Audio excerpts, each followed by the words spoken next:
sit down or stand? Whichever you prefer. Yes, what you prefer. Stand. Stand. Okay, I will alternate. But good morning. Good morning. Yeah, good morning, everyone. Thank you so much. I'm an artist. It's so hard to work in the morning. Don't know where to start. But it's great to be here.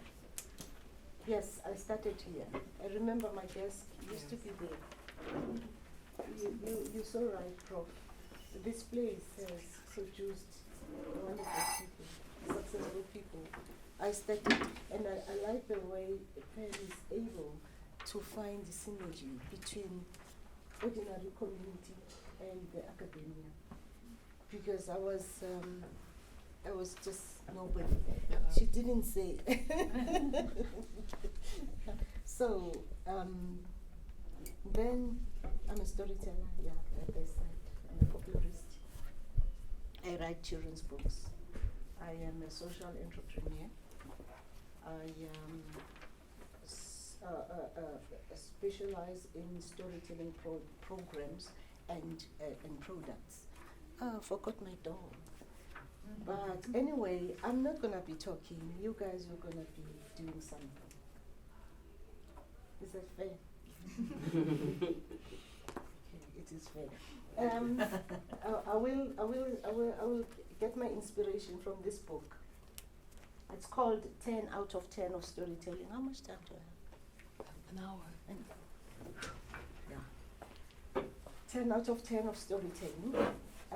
It's a user guide for educators, teachers, librarians, or anyone who wants to be a storyteller. So there are activities here which we will maybe get an opportunity to engage with. It's a very easy book. It answers questions, a lot of questions about storytelling, like how can I become a professional storyteller? Where do storytellers tell stories? Do I get paid? Can I make a career or living out of storytelling? What other opportunities are there for storytellers? What can I do to become a successful storyteller? So there are about 10 questions that are answered. That's why it's 10 out of 10. For each question, there are 10 answers for that question. That's why, it's 10 out of 10. 10 characteristics of a story. Prof spoke about the meaning in writing. Because storytelling work hand in hand with writing. So we have storytelling here as an oral literature, and we have our written literature. It's sort of two sides of the same coin. You can, if you want to improve your creativity, you find it hard sometimes to start writing whatever you write.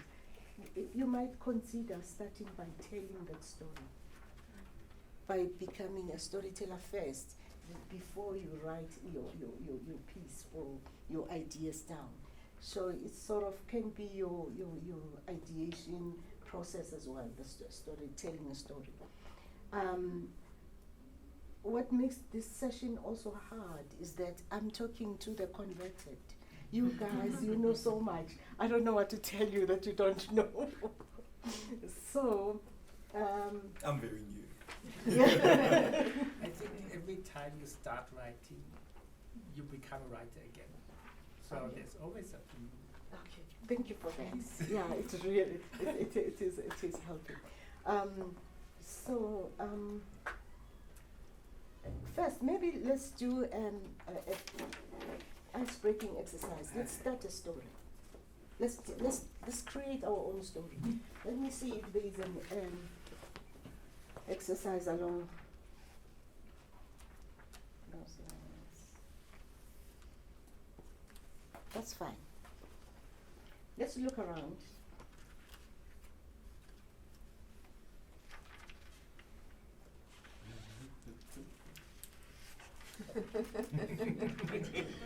Can you look outside?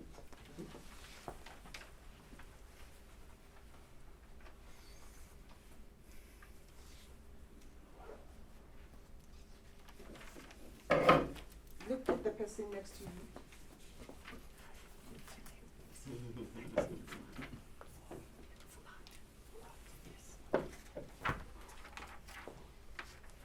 From all that you've seen, just pick one thing that caught your eyes or caught your attention. Keep it in your mind. Don't say anything. Just think about it. Are we starting from the left or the right? Choose my captain. Left or right? Right. Where's my right? Your right or my right? Your right. Prof, are you part of the team? Yeah, for now. Okay, for now. So this is what is going to happen. She's going to say something, and she's going to start. Unfortunately, you're the first, the beginner of our story. So you're going to start our story, your story or our story, by saying, it was such a shiny day. It was such a shiny day. You continue with that story just for 2 seconds. In your lines, mention the word that you have in your mind, that you saw when you were looking around. So, yeah. Okay. It was such a shiny day. I looked at the river and saw 2 hippopotamus.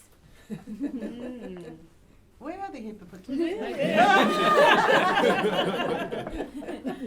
Wow! You see? You saw 2 hippopotamus. And so you continue the story. You start from where? It was such a shiny day. No. Now you continue. Very. She saw 2. It was such a sunny day. And I looked at the river and Yes. saw 2 hippopotamus. yes. With a touch of green and dark green, which is the tablecloth, and the brown. Okay, but can you tell, because when you tell a story, we need to hear you. We're not, because we don't have time. When you perform, we don't have time to ask the next door, what does she say? Oh, what does she say? So you need to articulate and project. And that's where we're going to start. Voila.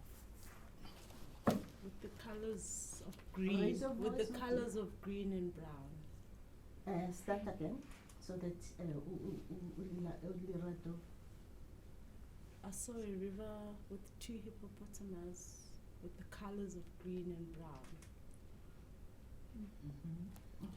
With the blue of the river and the blue of the sky. It's going to be a good day. It's going to be a good day today. Okay, we're going to try to move the story. Let's not get stuck to the green. Let's introduce new characters. Go for it next. Okay. I looked at the 2 hippos and I didn't find them intimidating. All right. And what's your name, Adi? Kia. From here, you're going to start building a climax so that from here we begin our ending. Huh? What did you say? I don't know how you're going to do that. We're relying on you. Okay. I didn't find them intimidating because next to me was someone who looked like my son. Because there's someone who looked Like your my son. son, yeah. That's why the hippopotamus were not Intimidating, yeah, because I had someone who was right next to me to protect me because he looks like my son. It reminds me of my son. No Very intimidation. much. Okay, no intimidation. My son, the star child, that saw the good in everything and would always protect me from harm. Oh. And then he disappeared all of a sudden, and it was, I found myself making eye contact with now intimidating hippos. Oh. she nailed it! Say that again. My star child disappeared all of a sudden, and I now found myself making eye contact with suddenly intimidating hippos. Oh. And suddenly I had to let go of the tray I was knitting using recycled plastic to actually locate my son. Oh, yes, well done.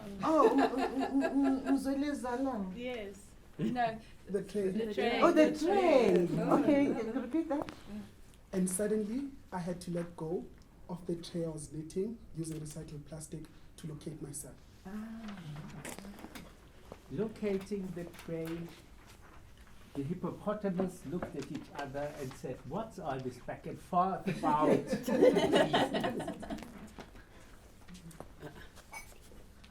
And the son, who I was looking for,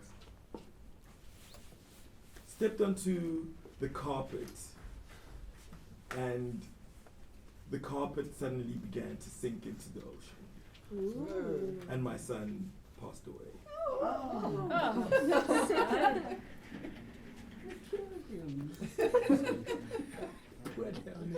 Poor son. But while I was in grief, I had my two dogs with me. One named Sprite and the other named Coco.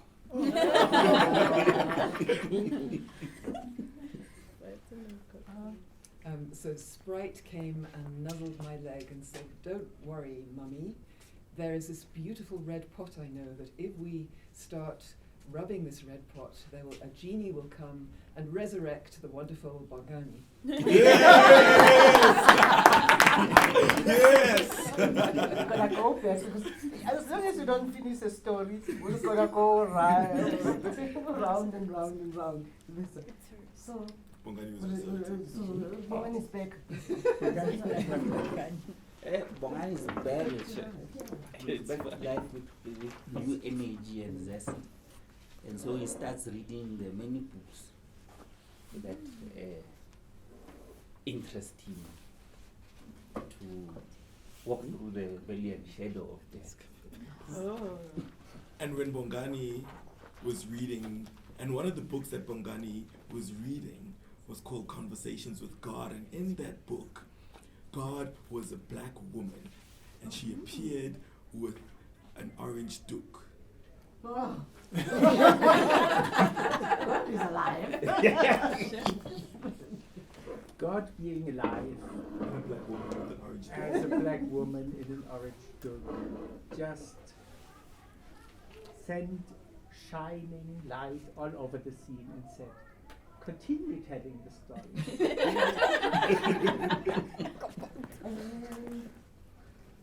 Finally. And the story will continue, but suddenly, a thirst. I needed water, not from the river, but when I looked at a distance, I saw the Jojo tank and began to stand up to go get a glass of water. Since I was very, very thirsty, I decided to take the vase with me to the Jojo tank to fill. Where do I go from here? Guys, you've forgotten our main character. Okay. I took Bongani, my star child, with me, but he got distracted by the beautiful trees and started climbing them. We're back. And being as adventurous as my son, I also climbed the tree. But I climbed this tree that had oranges and bananas on God made that tree. And now the two hippos came out of the water, and I was really scared, and I didn't know whether to run. We were up the tree.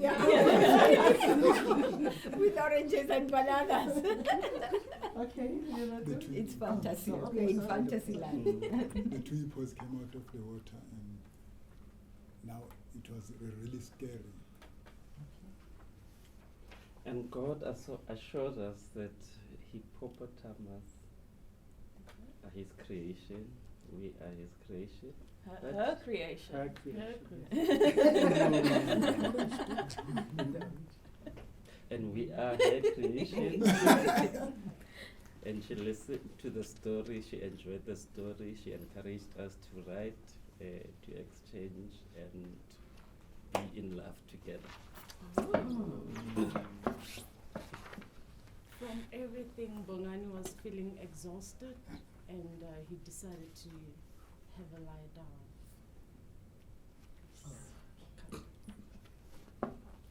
Not knowing what Bongani is all about. Someone else who is Continue the story. here to continue the story. Yeah. Oh. So from my position in the tree and my son sleeping on a branch next to me, I happened to glance up and see that there was also a leopard in this tree. And now we had to make a choice. Do we stay in the tree with the leopard, or do we go down and face the hippopotamus? Hard choice. So we have our story. Now, we all know that there are very few things, if they are, that are new in this world. So this is going to be the story that we are going to start from, individually now. Or maybe as a small groups of 3 groups of 4. I want you to find a corner, a space. You choose the best part for yourself, whatever part it was that you thought this part resonated with me in the story. You create your new story, the 4 of you. And one of you is going to come and present the story. And when you present the story, I will introduce some techniques, storytelling techniques. It might be a little bit boring, but it's going to happen anyway.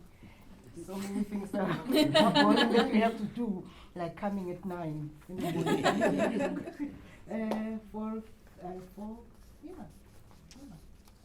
We sorted.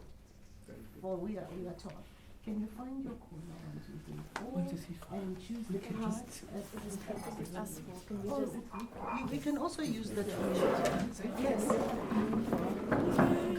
All right, I'm giving you about 15 minutes. So according to my watch, no, just count 15 minutes. Doesn't matter what time it is.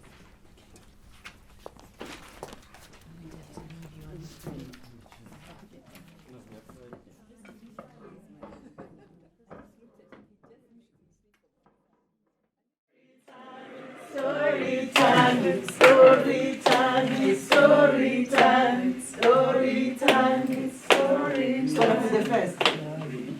It's story time. Okay. Yeah, you ready? Ready. Oh, you the first. You the first.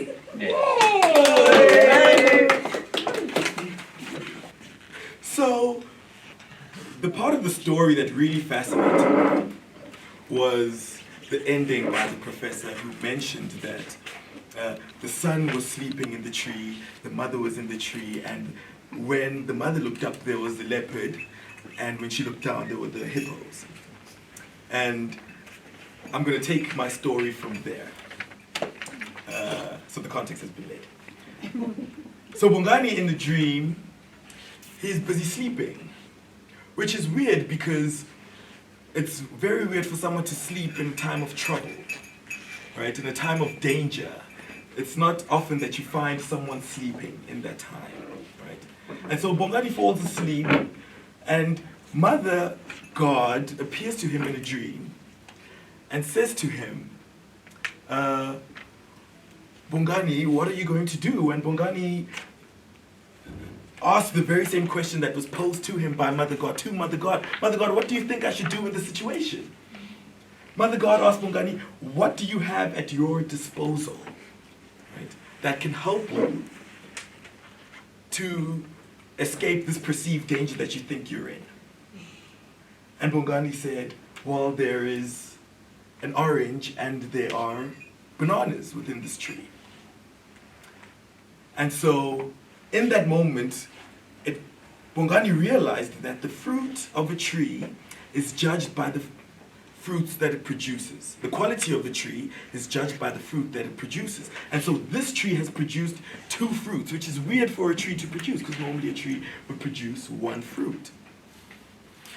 And so in that dream, Bongani says to himself, well, this tree has given me choice. It has given me a choice between an orange and a banana. And immediately Bongani wakes up. And as he wakes up, he finds his mother still in a frantic state, not knowing what to do. And Bongani comes to his mother and says, listen, Mom, I know what to do. I'm going to protect you. Right? You will never die on my watch. I am your son, and don't worry. Mom, grab the orange as I grab the banana. And the mother grabs the orange and Bongani grabs the banana. And they stare at one another. And as they stare at one another, they realize that the beauty of being in this tree is the fact that they're faced with this choice between what to use. Do we use the banana, do we use the orange, or do we use both? Do we love? Do we hate? Do we succumb to our fears? Right? Do we relegate ourselves to a position of crippledness and stagnation? Or do we grow? Do we change? Do we transform? Do we become? And in that moment, they just opened the orange and peeled the banana and began to eat. The orange and the banana. And Bongani noticed that in his periphery, the hippo started to salivate. And so Bongani took a banana, peeled it for the hippos, and tossed it to the ground. And one hippo in excitement jumped and ate the banana. And so in that moment, the mother was like, what is a very frightening situation where you're caught between a rock and a hard place, where you're caught between 2 evils, became a situation where they began to feed the hippos, and the hippos magically fell in love with the human beings. And the hippos did not have any enmity between or for the human beings anymore. They loved the human beings, and they jumped off the tree, both the mother and Bongani, and the hippos became their pets.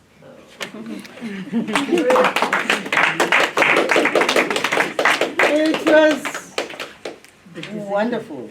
What do you think? I thought it was a great story. The images and the story and the interaction between humans and nature and the choices. And I think what I learned from the story, okay, if you may think, what did you learn from the story? Is there anything you learned from the story? We always have choices. Okay, we always have choices. And also that sometimes you don't have to look far in order to solve your problems. Sometimes your solutions are within your reach. And you need to think. They were thinking, how are we going to survive? Elephant, hippo. The orange, we have banana. Just distracting. But yes, distracted automatically became their friends. Thank you, Group 1. Group 2. If we had time, we could develop this course because one is a clear setting in the beginning. And well, of course, you are writers. The characters. In fact, you can say more about the images of one tree producing 2 different types of fruit. Isn't that magical? And you might think something that will never happen, but it happens. And I remember a long time in the olden days, people used to grow veggies, different types of veggies, in the same garden. There was no space for spinach, or space for potatoes, or space for what. Everything happened within the same vicinity. So it's oneness of nature and human, or oneness of everything. So we want that story to be one of the stories that will be illustrated. Yes, group 2. Our storyteller is going to be here. He's going to perform here. And our storyteller is not going to read. But the storyteller wrote it down so nicely. No, but the storyteller is not going to read. Because the storyteller is telling the story, is not reading the story. Okay, but I can't. But the storyteller is going to be held out of the group. Yes. Okay.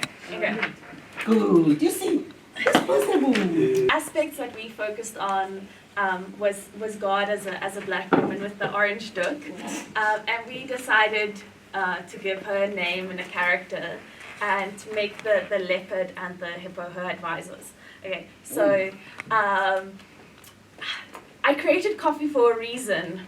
I thought, as I was called from the vase. Luckily, my 2 trusted advisors, Chewy and Siakui, appeared next to me. I saw, as I was warming myself in the sun, waking up, Mama Bongani ran towards me, frantically begging for help, begging me to resurrect her son. As with all my important decisions, I turned towards my 2 advisors. Siakui looks at me and tells me, just to leave it. Nature has taken its course. These things happen. I can't interfere every time someone dies. I'll be busy all day. Like, go sleep, Mama G. It's still very early, he tells me. And then I turn to Chewy, and Chewy says, no, but you can't just leave him. His mother is obviously very distressed. She called on you. She loves her son very much. And just like the coffee in our veins have given us new life, so you can give new life to her son. So, is that where the song comes? Yes. Okay, so it starts with wade in the water, weighing the world out there, wade in the water. What is that? Let Bongani live, or let nature go. So we yeah. So we are left. We leave it to the audience to tell us which way. The moral of the story. Yes. Which way shall we? Which way shall we go with Chewy, or will we go with Bongani, Mama Bongani, or with Sekwi? Yes. You want an answer, or? Yeah, I don't know. It's up for discussion. Okay. Up for. So they actually want the ending of this to help you help them with the ending of the story, if I understand. Well, sort of to like both sides has merit, Yes. and to like it will like depend on the person to whether they make what decision they make. Yeah, so sort of like bringing the reader like into like participating. So the theme of it decision, of course, in God, they sort of picked, it took the center stage for some reason. There was about decision there, there was the decision there. What part of the story, did you like the story? And what did you like about the story? I'll tell you what I liked about the story. I like the idea of this human being having 2 advisors. Were the hippos, right? Well, Both a of hippo them. and A a leopard. leopard. Oh, that was amazing. And And we gave them two names from different languages. So Sekwi is an Afrikaans word, Chui is a Swahili word. Chui is a leopard in Swahili, and Sekwi is so the idea of God, Mama G. I like Mama G as well. J-E-E. So Mama G, you know, has the world at her beckoning, you know. So there's Chui and there's Sekwi. Okay. The story well told. Thank you. Anything else that you? Yeah. For me, what was interesting was that in that moment where the black mother comes to the black mother god, right, and petitions her, right, to do her a favor and resurrect her son, right? For me, what is interesting is that you would assume that because they both identify as black, that the God, the mother, would automatically do her the favor. But then she didn't do anything, which meant that, you know, she was kind of impartial in that sense, which was something interesting for me. And it could also signify how this unity that we think exists between and amongst black women, that there could actually be some tension there as well. You know, that it's not always a unified Ubuntu Stockfell type of thing, but that there could be some sort of enmity there between and amongst black women. Or maybe not enmity, but distance, right? Distance, yes, right, like, that's the word. I mean, is that like, like even just for me, it's difficult to like, I can't explain what it feels like having a child, right? Versus someone who does. Like, it's very I like your points. Yeah, no, it's a good point. It's a good point. And thank you for telling the story. Good voice.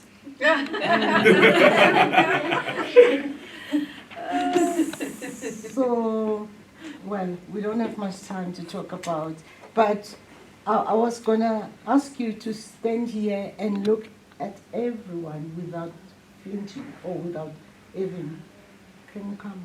Again? Yeah. Don't say anything. Just and look. I like the way that she just, when you told her to take up the story, she just took it up as her own. It was Because writing it because as I know a she could. She wrote it. Yeah, so she wrote it Yeah, from she her wrote it. It's first just- person. I mean, she spoke it in first person, but when we were writing it actually in third person. Yeah, that's another point. The way you told it, it sounded more like because there are different genres. I mean, there are genres in storytelling, and personal story is one of those. We've got folk tales, we've got myths, we've got history stories. We have fairy trickster stories and all that type, and personal stories, and they're gaining grounds. Personal stories.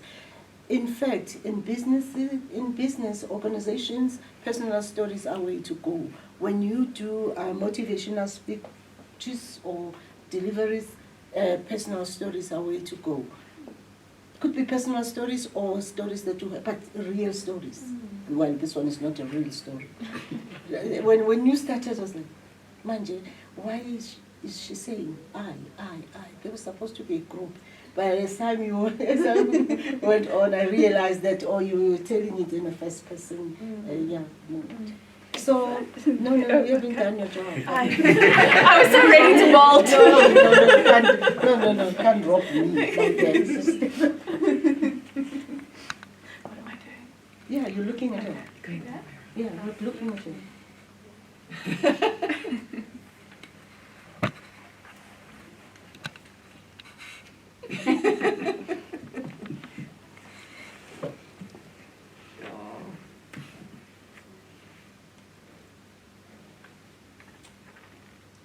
Okay, another round. No one is going to smile. I want all of you to put up the worst face you can show. Am I allowed to smile? How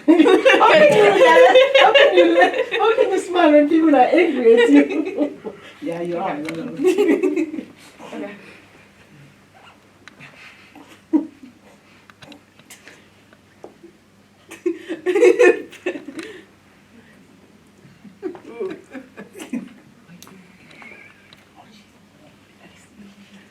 I can see you're a teacher, Machango. You're angry. Oh, you don't like it. No, not at all. I don't like it. Okay. Thank you. Let's give you a round of applause.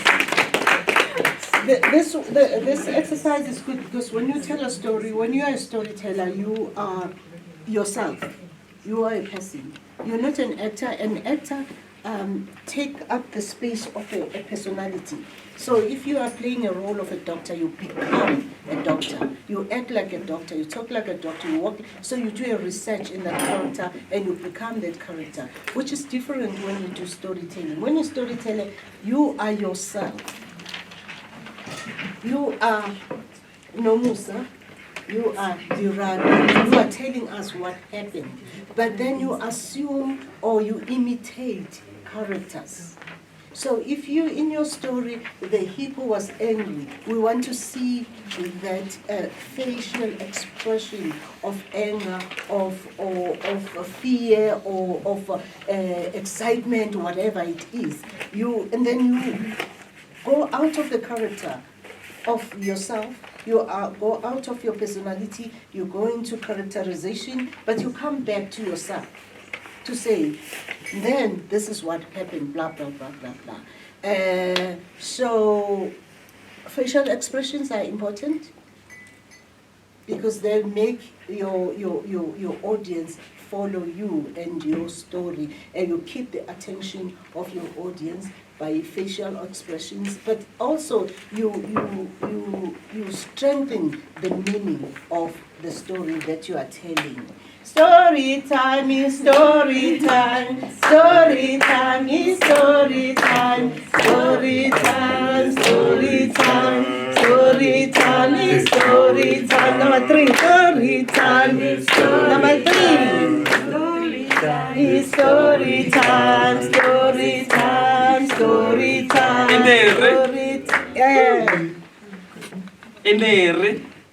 No.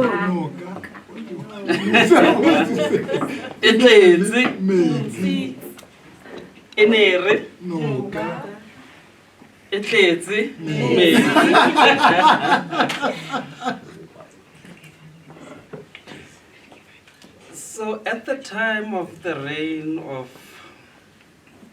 the young she-god, there were 3 he-gods. The god of poverty, the god of inequality, and the god of unemployment. The 3 gods inspired fear in the heart of Bongani. So Bongani was a fearful young man, always working with fear. Never sleeping is fearful. Worried that he's going to die poor. Worried that he's not going to get a job. Worried that, he's destined for a low place in life. He's not going anywhere. The she-god was very concerned about the condition of Bongani. She knew she had to do something about the situation of Bongani because she felt that that's not how life is supposed to be lived. To be human is not to live with such fear. It's not to live with such intimidation because they kept on intimidating Bongani all the time. That you are poor, you're going to die poor. You are unemployment and you don't have skills, you're not going to find a job. And look where you are. You are black, you are in the township, you are destined to die in the township. And Bongani couldn't see a way out. And the she-god, the young she-god, was disturbed by that situation. And you know what the young she-goat did? Do you have an idea what the she-goat did? No. She gave Bongani wings. The she-goat went to the river. She said something to the hippos. So there were hippos there in the river, you know. And she started doing something. And the hippos came out of the river. And they did something that you are going to do now. And you are going to join us doing.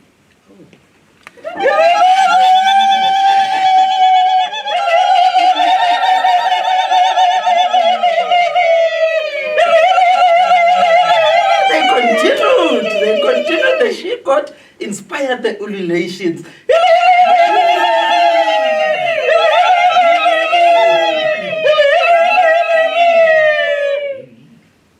And the three he-goats came crashing down. And then Bongani rose. He knew that he's not destined to live in poverty. He's not destined for a low life. He can find employment, but he can also, employ others. He can be a very powerful figure in society. But it took the ululations, the power of ululation. Okay, I'll leave it there.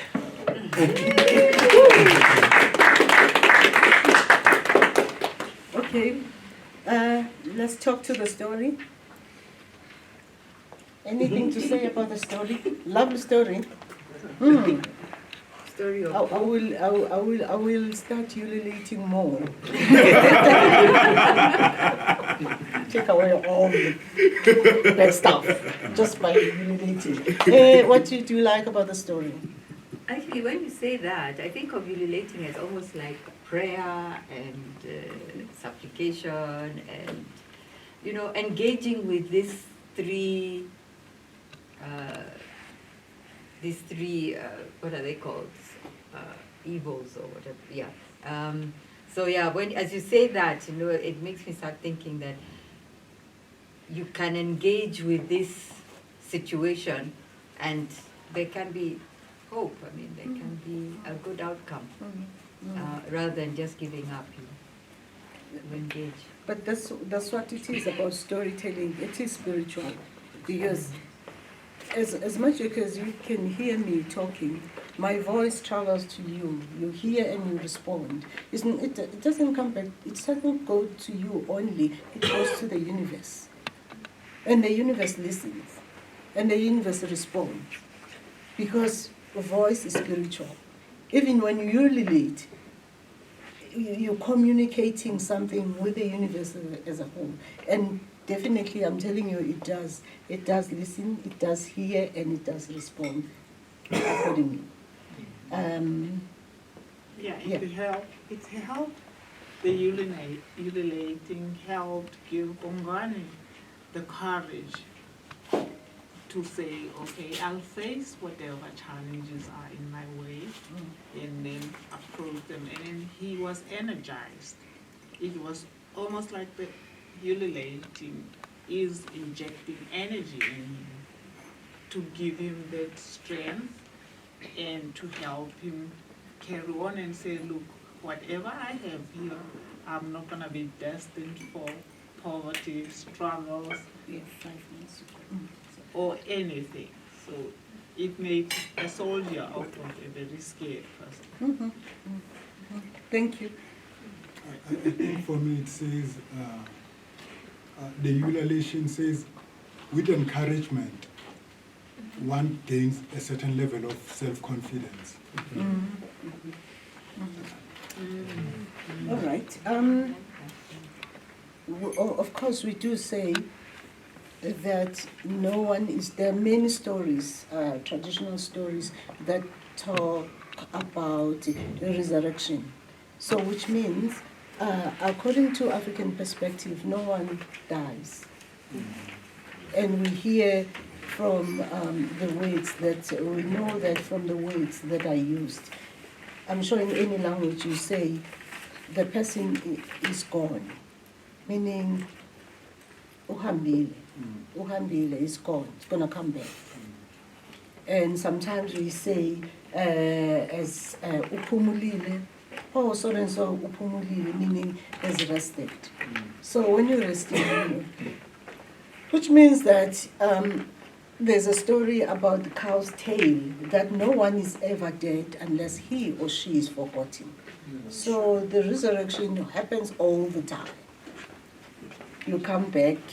The Buddhists say that you come back depending on you come back as something else or someone else, depending on your actions in your previous life. So the story is actually, yeah, the real story. But do you guys know that if you can write this story and you decide to publish a book and you decide to take this book to exclusive books, you must know when you write, you include even one word that says God. That book will be, it's not a bad one, but it will be placed in the religious section. Can you guess why? Because not everybody exactly believes or has yeah, that exactly. what you think is Yes. God, the same way. Yeah. I get inquiries why they are putting my book there. It talks about culture. I'm talking about identity. But once you say ancestors, it will go somewhere else. Not that it's bad, but it's something that is something to note.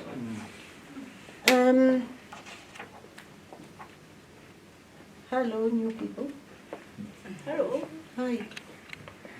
So we are about to finish. I want to. Is there anything else you want? Anyone want to say something? I think I just have a question about like publishing stories in general. Isn't it? I know like a lot of people I've spoken to had like a lot of edits and things suggested to them, and I just like as someone who hasn't like published yet, maybe wants to. How do you navigate that between like edits that are helpful and useful to your story or to your ideas versus ones that you think of detract from it? Okay, put it differently. Say that again. So let's say you write a story about you said you write folk tales, right? Yeah. And an editor suggests that you not include a specific story in a collection, or that you. Oh, it's a collection. Yes, or if you say it, or if you change this character or this idea or something like that. I always wonder, where's that line between useful feedback and something that takes away from your voice as an author? It happens all the time. It happens all the time. So sometimes most of the time I've stopped fighting and just do what they want me to do, so that really, even when you read it, it's not you, it's someone else. And the originality is gone. Yeah, the originality is gone, your voice is no longer there. But then there's nothing stopping you from publishing it independently. In publishing the story independently. You might be required to change some things in the story, so that it's not exactly the same, especially if they've paid for it, and especially if it's got in copyright. But creativity doesn't end. I know it's very irritating. Thank you so much for this session. I just have a short question. When you tell stories, how do you, like it's a bit related, do you see the performance of telling stories and it's changing, and you see how the audience reacts? Is that for you something that you grow from? Like the performance of storytelling, does that inform your publishing practice, and to what, and how do you work around that? I think it does. It does, because I never thought I would ever write anything, let alone a book. And even one sentence, I never thought I would. But as I continued telling stories, I must confess, I write children's books. The target market that I never wanted to. I knew I didn't want to tell stories for children. My stories were mostly for adults.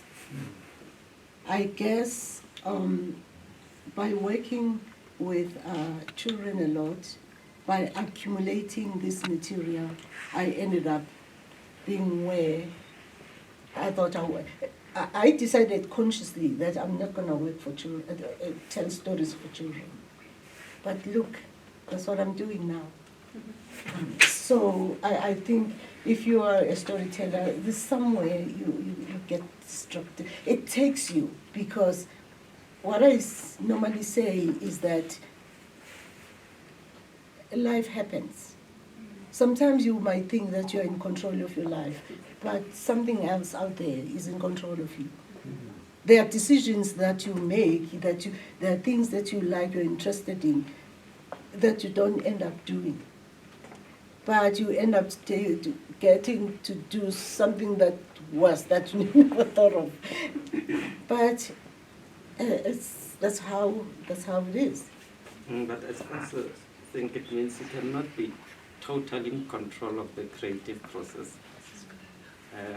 Yeah, I suppose there is some measure of control, but it's not absolute control. Yeah. It takes a life of its own. Yeah, exactly. You might think can only you are wish. producing for a certain audience, and then you attract a different audience. Exactly. This is what it is. That's what I'm saying. Mm. So even telling a story, even I guess people who write, they will say the same thing, which is totally get you into a different path, totally different. Yeah. Now what happens, because when you speak in terms of storytelling, like Usisten, I'm sure it does, with traditional storytelling, no one owns a copyright. You can tell old folklores, but now when it comes to publishing, can you publish traditional folklores under your name? Okay, it's true. Traditional stories that are in public domain. Anyone can use them. The trick is once I put that story on paper, it's my story now because I've used my words. But there's nothing stopping another person to tell the same story of Unanana Boselesele and the elephant. But you use your own words. Once you use my words, then you're taking my creativity. Because even in the past, they were not written. These were oral stories. But I tell you what, that's why there are 10 different versions of the same story. Because someone who had the story would tell it differently, not exactly the same way as the origin or where she or he had it. So, yes, see? So, yeah, you can, but you have to change it. What I find it a problem with the written story and without education, because storytellers think that you have to take the story as it is, memorize. They memorize even characters. Even the story is simple. When the person tells the story, says simple. It's not supposed to be like that. So in other words, the story doesn't grow. Otherwise, the story needs to grow and takes different formats and shapes. So when you tell a story from the book, don't use it exactly as it is. Okay. But you're allowed if it's a traditional story. Well, stories are meant to be told. They're not meant to sit in the book. That's why we have to go to the university library and get those PhD theses and create stories out of those and go and tell them. Because you guys, when you were telling, you could hear that these are academics telling the stories. Well, you're creating a new genre in storytelling. So thank you. If there is no more time, I was going to tell you a story, but next time. Next time.